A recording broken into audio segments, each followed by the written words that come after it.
नमस्कार, welcome to skill tool. मैं Sandeep chances consultant, corporate trainer and motivation speaker. और आज मैं डिस्कस करने वाला हूं अबाउट पीडीपी और सीआरएस।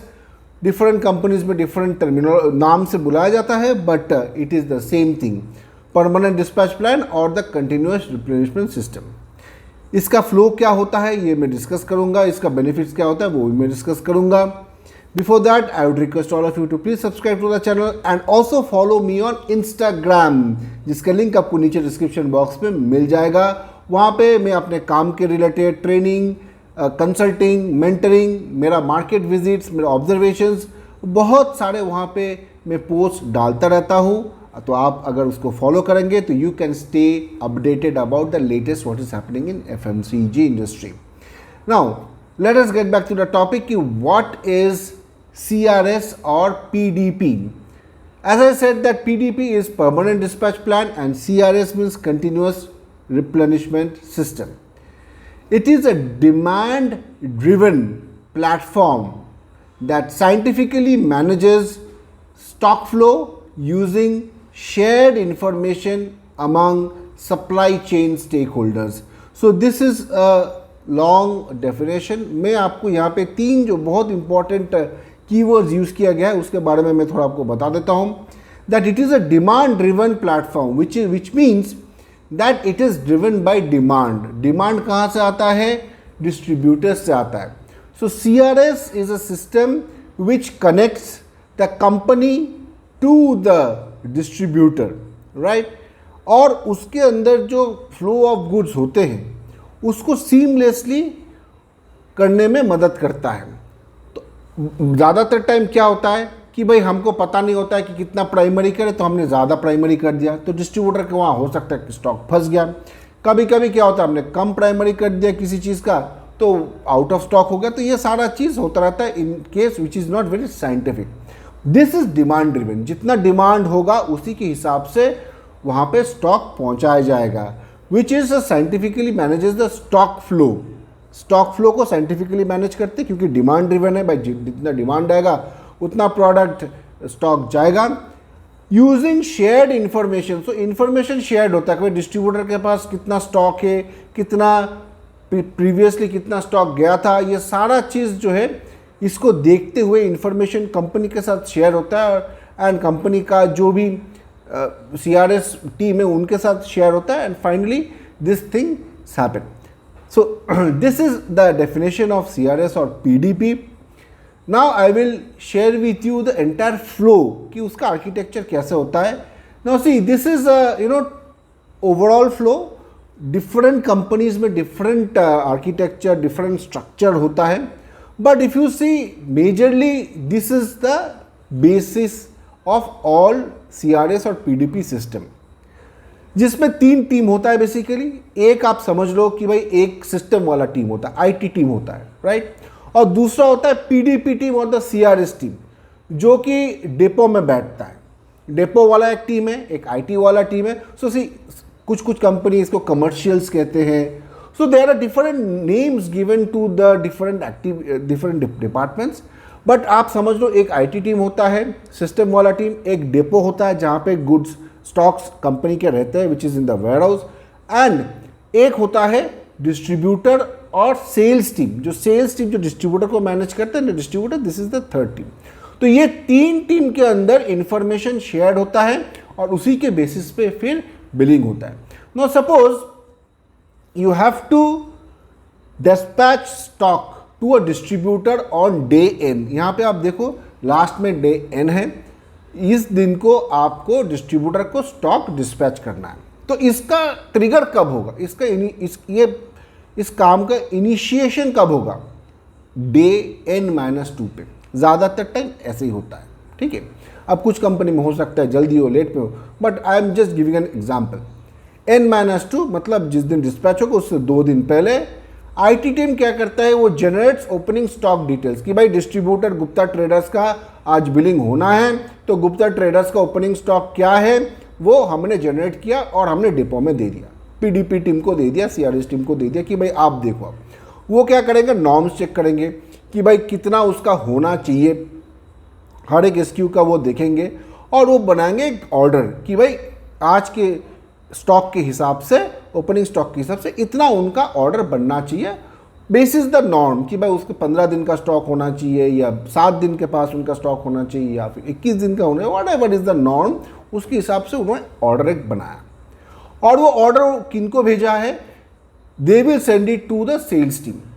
वो ASM को भेजेगा, सेल्स ऑफिसर को भेजेगा, डिस्ट्रीब्यूटर को भेजेगा कि भाई ये आपका जो भी कंपनी में जो भी डेजिग्नेटेड है उनको भेजेगा कि this is the order which is being generated, now you tell me whether we should send this stock और नॉट। ये क्वेश्चन पूछ के भेजेगा मेल में। And then the sales team reviews the order, कि भाई वो देखेगा कि सब कुछ सही से बिलिंग हो रहा है कि नहीं, या तो वो एक्सेप्ट करेगा या फिर वो क्या करेगा, उसको मॉडिफाई करेगा कि नहीं नहीं नहीं ये न्यू प्रोडक्ट जो और इसमें आना चाहिए, क्योंकि हम लोगों ने यहाँ पे कुछ नया टेरिटरीज और ओपन किया है तो इसके हिसाब से और स्टॉक इस चीज़ का आना चाहिए।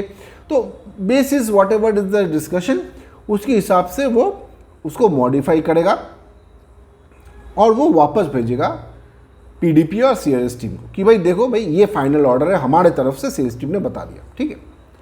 नाउ PDP क्या करेगा, वो टीम क्या करेगा, receive the final order and sends it to the IT team for payment confirmation. वो फिर क्या बोलेगा, बोलेगा ठीक है आपका ऑर्डर मुझे मिला है, let me send it to the IT team, कि वो कंफर्म करेगा कि भाई पेमेंट आया कि नहीं डिस्ट्रीब्यूटर का।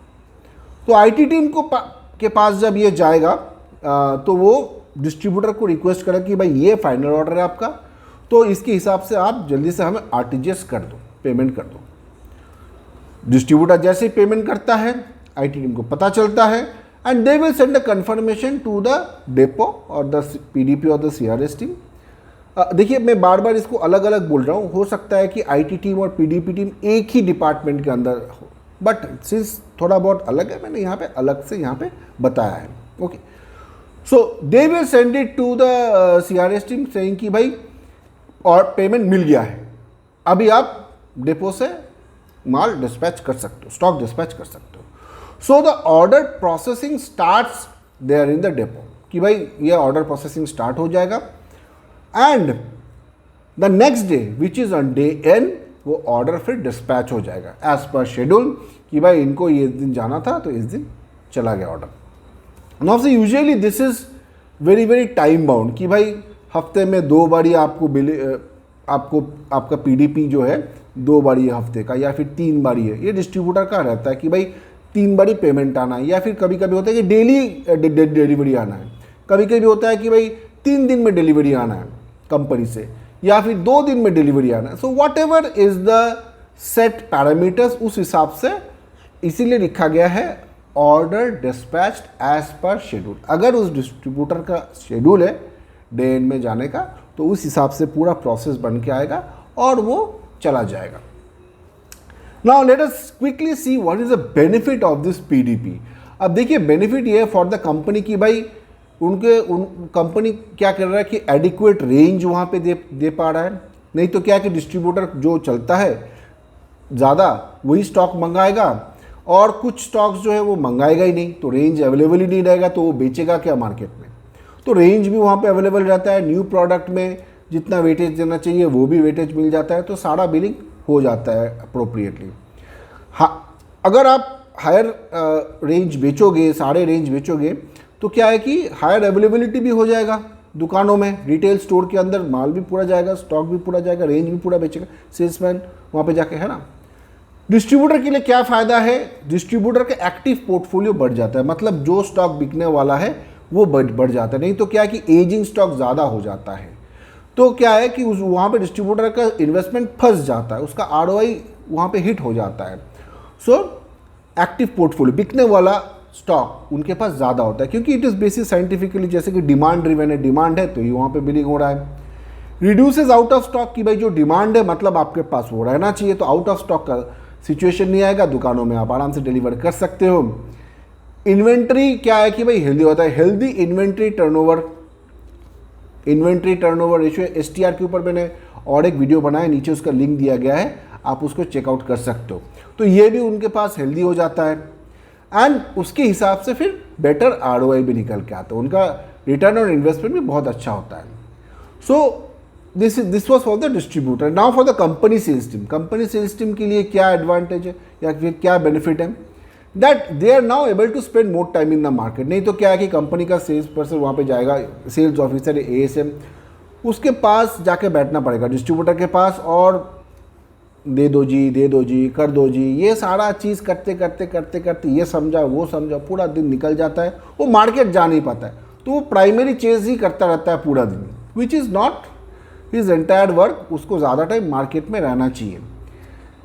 मार्केट में जाएगा तो मार्केट फेसिंग टाइम बनेगा, दुकानदार से बेटर रिलेशनशिप बनेगा, और इससे क्या कि चैनल पार्टनर भी खुश रहेगा क्योंकि उसका सेल बढ़ेगा. वो मार्केट में ज़्यादा जाएगा तो सेल बढ़ेगा. सीमलेस डिमांड ड्रिवन सारा चीज़ हो रहा है, तो उसको भी इतना टेंशन नहीं है कि भाई गलत स्टॉक तो नहीं आ गया, मेरे पास ये स्टॉक फंस तो नहीं गया. वो टेंशन भी खत्म हो गया. So overall it's a win win situation for all the stakeholders. So hope you like this video. Please don't forget to like, share and subscribe. I'll be uploading more videos. Thank you.